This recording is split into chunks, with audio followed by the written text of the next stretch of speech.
I think the trauma from the 7th had an effect in the sense of everything became a lot more immediate. Everything you want to do now. There's no time to wait, because you never know what's going to happen. My name's Jacob, 37, originally from Australia. Lived here in Israel for 15 years, and then 7th of October happened. We woke up to what everyone now knows, what the atrocities and the massacres that happened on the 7th of October. We were essentially, I think it was 3 kilometers from where Nova was, with all the rockets overhead. This is when we saw a whole lot of people fleeing from Nova. Quite a few of them ran towards us and joined us as well. We managed to get out at about 1:30, trying to help the friend who's driving, but at the same time being pulled to look around and see what's going on. Cars on the side of the road, things everywhere, things you don't want to see but you can't help but not look at. And then I didn't really sink in for a while.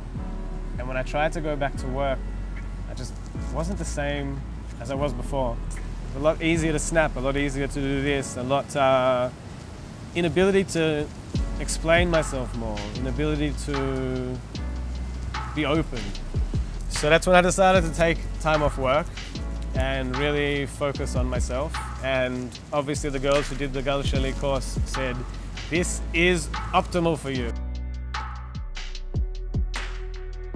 And I went, and it was probably the best thing that I could have done.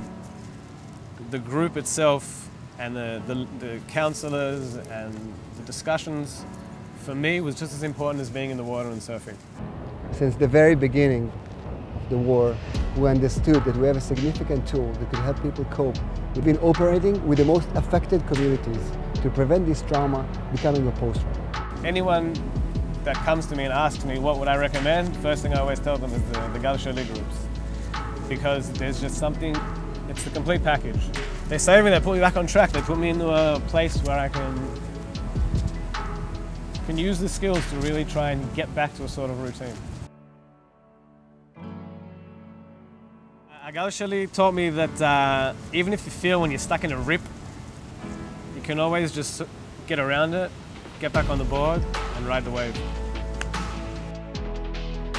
After surf, smile.